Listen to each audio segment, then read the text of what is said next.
Assalamualaikum, salam wayagini. Hari ini kita jalan-jalan ke sanggar ya.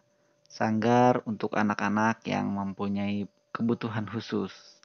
Nah, ternyata di Desa Sasak Panjang ada loh sekolah yang luar biasa. Alamatnya di RW 11 Pondok Mutiara di bawah asuhan Ibu Ois. Nah, isi Sini ya. Ya, monggo. Sini. Ya, silahkan. Pepe orang Sunda apa orang mana nih? Saya orang Bogor. Bogor, Sunda ya. Samilah. Nanti kita akan berbincang-bincang dengan Ibu Ois selaku pengelola Sanggar Wicara ini. Nah, buat teman-teman yang mempunyai anak berkebutuhan khusus, silahkan silaturahim ke sini. Kita lihat seperti apa sanggarnya dan seperti apa kemampuan sanggar ini untuk mentreatment anak kita agar menjadi lebih baik lagi, agar siap di masa depan.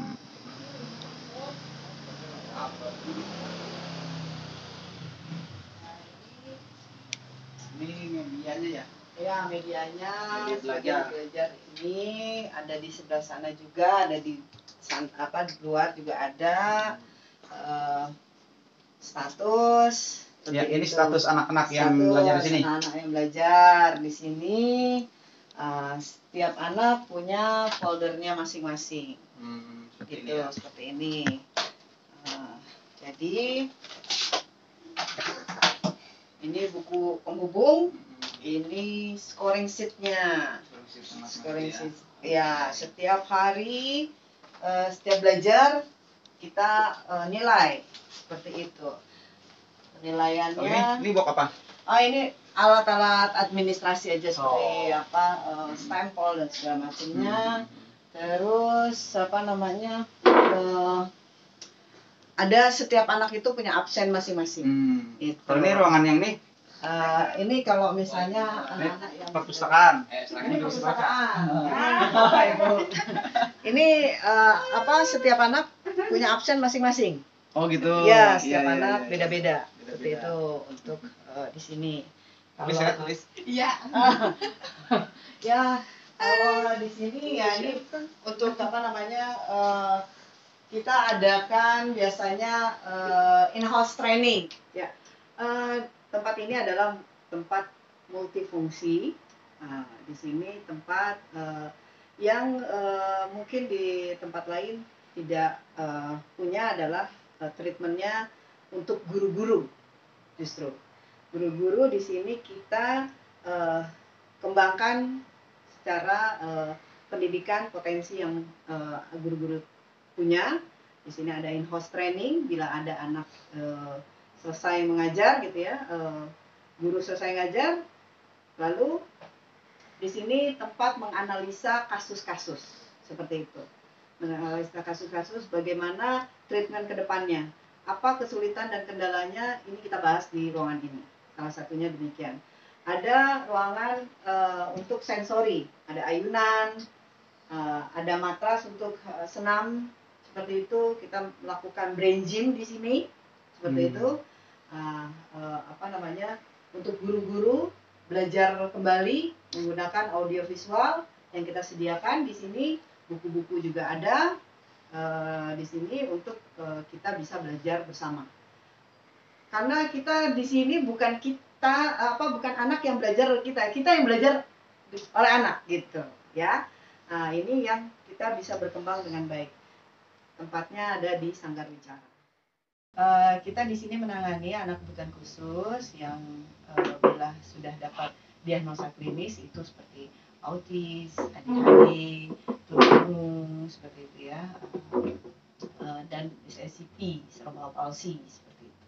Yang paling ringan adalah SPD memang.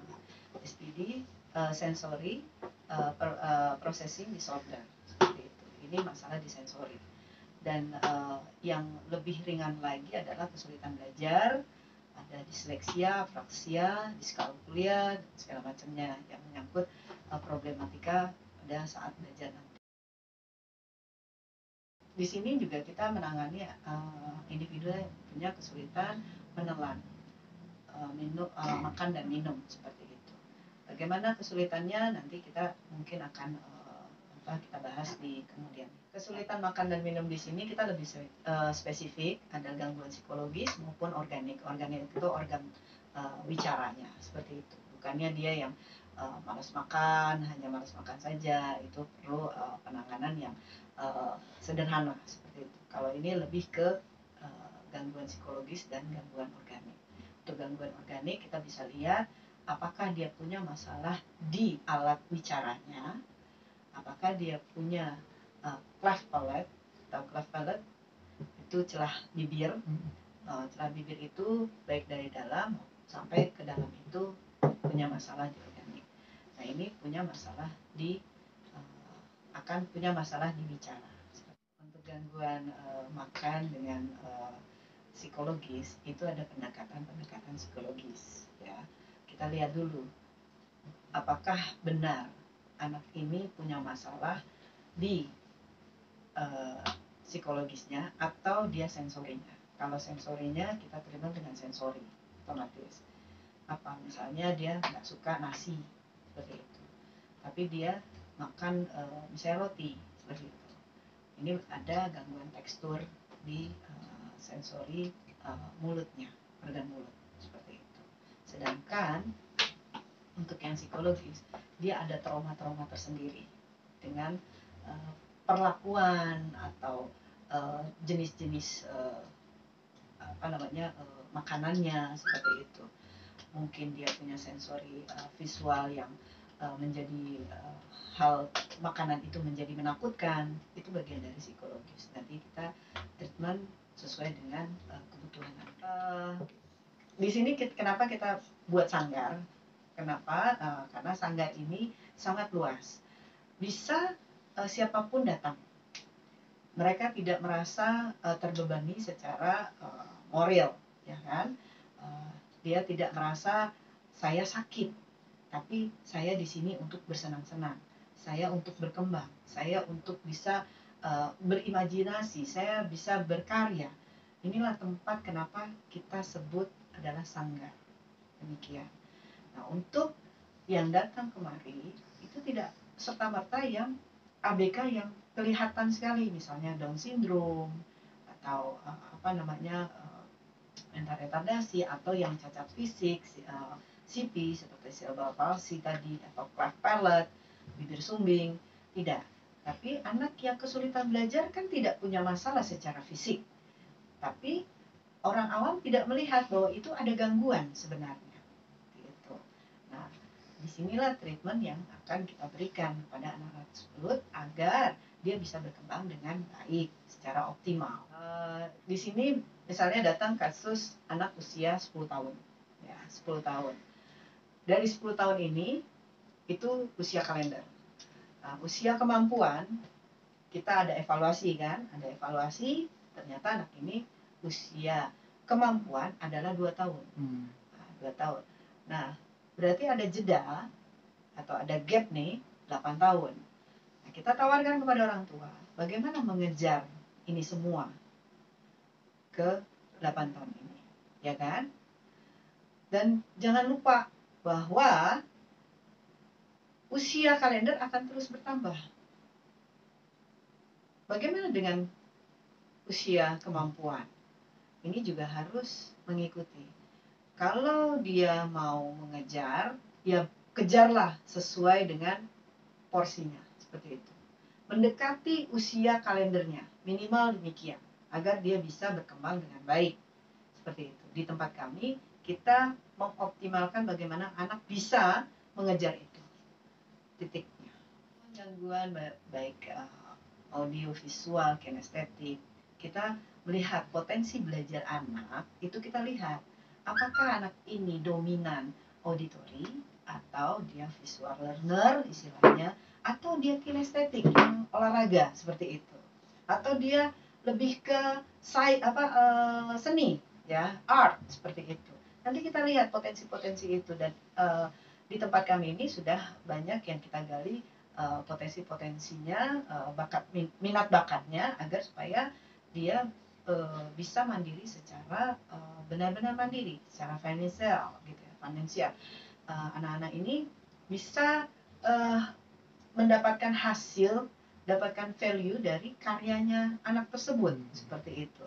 Misalnya contohnya dari kinestetik, dia menari, dia pentas, dia mendapatkan income dari pentasnya. Itu bagian dari kita mendidik anak ini secara mandiri, secara pribadi, dan juga secara finansial. Goal akhirnya demikian. Nah, Sanggar Wicara mempunyai program, ya, mempunyai program baik untuk mengupgrade atau anak tersebut mempunyai permasalahan, kita selesaikan permasalahannya dengan baik, dengan kerjasama yang baik dengan orang tua, guru, dan terapis seperti itu. Nah, jenjang berikutnya, karena kita adalah one on one, kita akan lari ke depan adalah ke sekolah. Sekolah itu bentuknya klasikal, kelompok, seperti itu. Nah, kalau kelompok, kita setting adalah peer group dulu, yang kecil dulu, baru ke tingkat yang lebih luas lagi. Dari programnya kita siapkan bagaimana di pihak kami, Sanggar Wicara, bisa bekerja sama dengan sekolah, TK ataupun SD ke depannya, yang mau menerima anak-anak seperti ini, yang tentunya sudah dapat mengikuti pelajaran-pelajaran atau kurikulum yang ada. Tuh. Dari sisi Sanggar Wicara, harapan kami cukup tinggi. Cukup tinggi, kenapa? Yang datang ke tempat kita, kalau bisa memang dari awal, itu dapat bersekolah di sekolah reguler, bukan sekolah khusus. Nah, kalau sekolah khusus memang dikhususkan anak-anak yang benar-benar khusus, gitu. Nah, kalau yang reguler, kita mau anak-anak ini berkembang sesuai dengan harapan orang tua terutama, ya kan?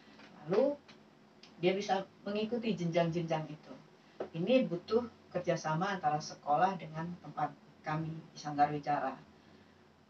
Terus terang, dengan kita punya program, dia bisa mandiri, dan dia secara mandiri, secara finansial, itu bagian dari tujuan yang sangat tinggi buat kita. Seperti itu. Demikian teman dan sahabat. Assalamualaikum, salam Wayagini.